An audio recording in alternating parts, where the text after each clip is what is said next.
this video, we will define and give some examples of different types of reinforcers. We will explain why we use reinforcers and provide some key points on how to use them to maximize their effectiveness.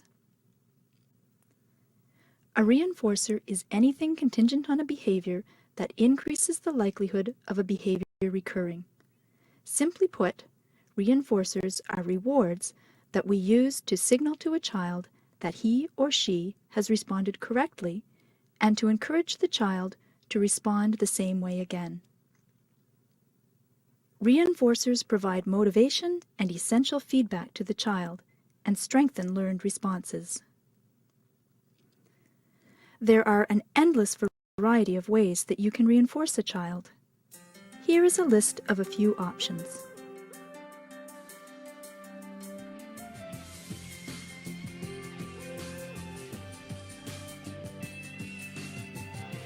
The most basic type of reinforcer that you can use is food or drink. If you give a child a piece of a desired food or a sip of a favorite beverage after responding correctly to a task, the child will be more likely to respond the same way again. Food or drink can be excellent reinforcers, especially at the beginning of therapy when you are still determining what the child might find rewarding. Other reinforcers include favorite toys, physical touch, and activities such as tickles, bouncy knee rides, or hugs as rewards for correct responses. If the child enjoys these things, they can be wonderful reinforcers. Another useful reinforcer is task avoidance. Ending the task at hand can be very rewarding for many children. Removing the teaching materials from the table, throwing away quiz cards as they are finished, or allowing the child to get up and leave can be very potent reinforcers. Do this. Marvelous! Do this.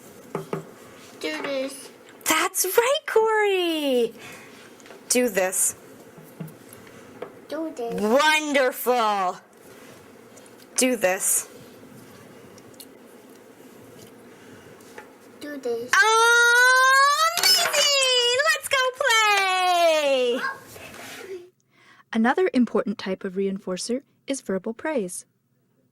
Verbal praise is a bit different from the reinforcers mentioned so far because most children with autism will likely be indifferent to verbal praise at first. However, verbal praise is very commonly used in our society today. Therefore, it is important to teach children with autism to learn how to enjoy it. To accomplish this, we must always include verbal praise with the other types of rewards that we use. Touch shoe. Oh, way to go. I love how hard you're working. Good work. I've got more crackers. By consistently pairing verbal praise with other rewards, such as food, toys, or physical touch, the children will slowly learn to enjoy it. The last types of reinforcers that we will discuss are counters and token systems. When counters or tokens are used, the child earns tokens or points that can be exchanged for rewards. Here is an example of a counter in which the child must earn all the pieces of a puzzle in order to get the end reward. What do you want? Some. Alrighty. Oh, why? Oh, why? Look, we're gonna get all the cars. Yeah. Then cookie. Yay! Yay. Shoes. Oh, here it comes. Put it on. There, you got one. Wow. One more. Shoes. Here, let me put it on for you. There it goes. Boink. Shoes. Wonderful. Do, do, do, do, do, do, do. There you go. Shoes. Boink, boink.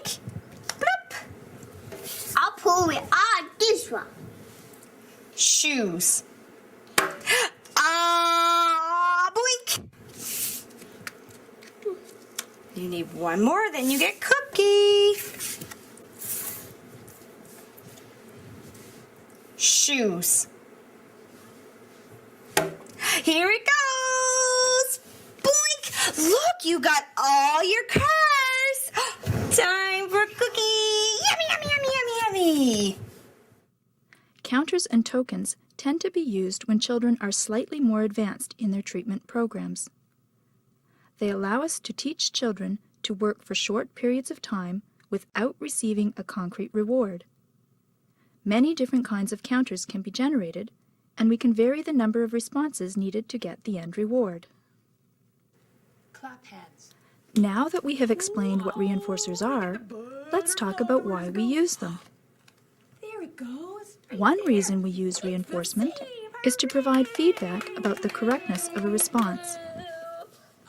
Because children with autism have difficulty processing language, we must rely on reinforcers to let children know when they have responded in the way that we want. Fox. The second reason we use reinforcement is to motivate the child to learn. Our goal is to make therapy so reinforcing that the child looks forward to this time of day as the time of day when great things happen. There are several key points to keep in mind in order to maximize the effectiveness of reinforcement. If a child gives the correct response, we must deliver the reinforcement immediately. The therapist must be enthusiastic and involved, and the reinforcement must be varied. These components ensure that we reinforce the target behavior. The reinforcement must be immediate because if reinforcement is delayed, we might inadvertently reinforce something the child does after the target behavior. By reinforcing immediately, we let the child know clearly which response was correct. Reinforcement is also more effective if we involve ourselves in whatever type of reinforcement we are using. Make the play fun. For example, if we are giving a child a piece of food, instead of just placing it on the table for the child, we can fly it to the child like an airplane. Chips. Oh, wow, that was great. Yummy. Do This puzzle. way, we become reinforcers for the child. Marvelous, Corey. Which one? Awesome. The last point is to ensure that reinforcement is varied. Varying reinforcement means two things. First, we must constantly change reinforcers. Second, we must vary the intensity of reinforcement depending on how the child responds. Constantly changing a reinforcer means that a reinforcer should not be used more than twice in a row before another reinforcer is substituted. If a child is given the same reinforcer repeatedly, the child will get bored with it and no longer find it rewarding. This is called satiation, and it can greatly slow down the progress of a child. Varying the intensity of reinforcement is called differential reinforcement. Differential reinforcement means that the child will receive a more preferred reward for better effort or a well-executed response. By saving the best reinforcers for the child's biggest efforts, we encourage the child to put forth a maximum effort. Now that we have defined reinforcers and talked about how to use them, we need to discuss how to develop new reinforcers. We must be constantly searching for new and effective reinforcers in order to vary them and avoid satiation. One way to develop new reinforcers is to observe what the child enjoys doing during free play.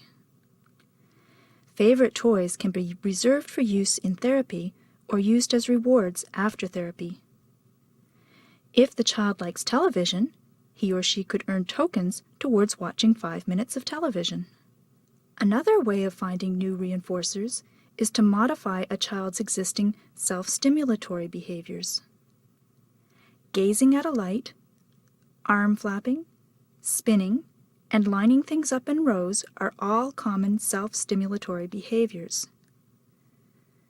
It is often possible to modify these behaviors so that they are non-disruptive and more socially acceptable. For example, if a child likes to gaze at lights, you could teach the child to enjoy playing with a kaleidoscope and then use that toy as a reward. Finally, you can test for new reinforcers using a reinforcement survey. To do this, present the child with a choice of 2 potential reinforcers and keep track of which one the child chooses. Once you find a reinforcer that works to motivate the child, you should not allow the child to play with it outside of therapy. And within therapy, you should limit the time that the child has access to the reinforcer to about 10 to 20 seconds each time it is used. By reserving reinforcers for therapy, you increase the chances that the child will remain interested in them and motivated to learn. So far in this video, we have defined reinforcement and given some examples of different types of reinforcers. We explained why we use reinforcers and provided some examples of how to use them to maximize their effectiveness. We also discussed ways to develop reinforcers that are the most effective for each child. I hope that you have found today's training video useful, and I would like to wish you the best of luck.